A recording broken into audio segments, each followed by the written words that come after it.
What is the best starter Pokemon? We could sit here and try and debate it, but there's no telling where we'd end up because technically there's no right answer.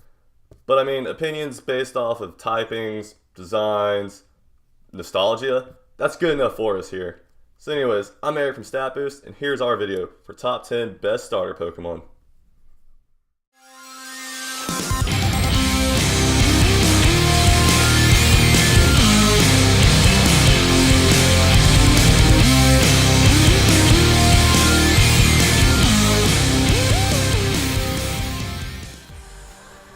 Number 10, Rowlet. He was obviously my most recent choice in new starter Pokemon. His grass and flying dual type was a first in the Pokemon starters. 4 times weakness to ice was hard to deal with, but hey, it made it a little more challenging in a sense. Also, when it evolves into Decidueye, it becomes a ghost type. How cool is that? Your little soccer ball Furby has matured into a sneaky ghost owl from another dimension. I'd say that's a pretty cool thing to evolve into. I'm happy I picked this starter. Number 9, Oshawott. Oshawott was technically the second starter I used in the 5th generation of Pokemon.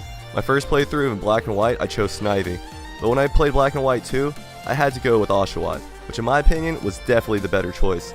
I think it's pretty cool to keep some Pokemon as just one type. Not only does it keep things simpler and knowing strengths and weaknesses, but it makes for a much different battle than fighting a dual type Pokemon. Also, its stats made for an offensive strategy, and let's face it, we all like to just go in and attack sometimes. Number 8. Pikachu. Pokemon Yellow was the first Pokemon game in the series where you could see the emotion of your Pokemon. This concept was the beginning to what a lot of people like about Pokemon the most. The better care you take of them, the better they perform. Let's not forget how X and Y introduced Pokemon to me, where you could feed, pet, and play with all of your Pokemon.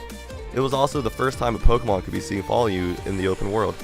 We saw that come to life again in Heart Gold and Soul Silver. Let's just hope we get to see something like that again in the new Pokemon game coming to Nintendo Switch. I think the most obvious thing is that Pikachu is the mascot. At the end of the day, Pikachu has one thing over the competition: brand recognition. Number 7, Mudkip. I never had the chance to play the original Ruby and Sapphire, but Pokemon made it too hard to say no to Omega Ruby and Alpha Sapphire when I saw it on the 3DS. I went with Omega Ruby and chose Mudkip, mostly because I used Blaziken way too much in X and Y. Blaziken was cool and all, but I had to broaden my horizons. Take notes, kids. One of the things I noticed first was the water and ground dual type. The pair comes in handy more times than I thought during battle. The 4 times weakness to grass didn't seem to bother me as much because I usually had at least 1 or 2 other Pokemon strong against grass types. Number 6, Piplup. I know a lot of you will send me to nerd hell for this, but I actually sorta kinda skipped Gen 4 when it first came out. I remember seeing Piplup a lot in the anime, which I liked, and eventually it just grew on me. Not to mention how totally boss Piplup looks when it finally becomes Empoleon. He looks like King Neptune's personal pet penguin. A lot of people I notice are a little iffy on the water and steel dual type, but I think I like it. He looks like a water and ice type at first, but the steel is definitely a good surprise. Other trainers who have never battled an Empoleon might be thrown off guard too for not being able to guess that kind of typing. Number 5. Froakie. This Pokemon is a ninja and becomes an even better ninja the more it evolves. Need I say more? Not really, but I'm going to. Its speed is one of the fastest in the starter Pokemon collection. Greninja also has a lot of hidden lore behind it, and is also a Smash Brothers character. This goes to show that Greninja is a pretty popular Pokemon. The water and dark dual type is pretty cool too. Maybe I should put my fully evolved Decidueye from number 10 against my fully evolved Greninja. I think their type differences would make for a good battle. Number 4, Charmander. Why Charmander, you ask? Because I was an 8-year-old kid and went, oh look, a dragon. I had blue version though, so I feel like that's worth mentioning because maybe not having the copy where Charizard was the mascot may have affected where he stands on this list. But anyways, Charmander was without a doubt my favorite Pokemon in the anime.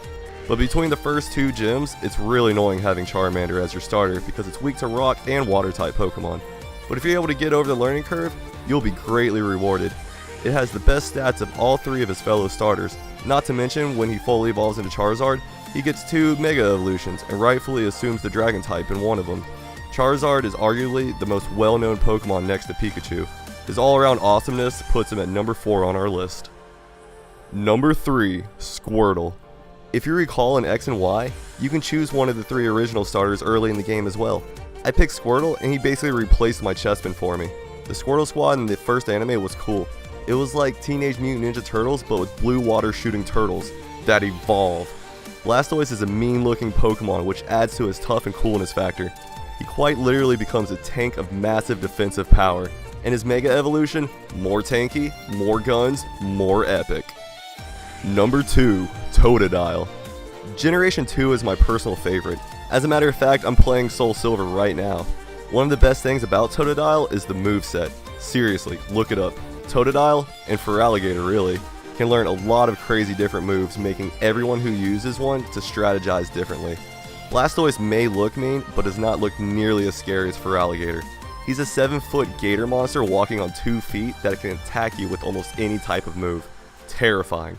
Absolutely terrifying. Number 1, Bulbasaur.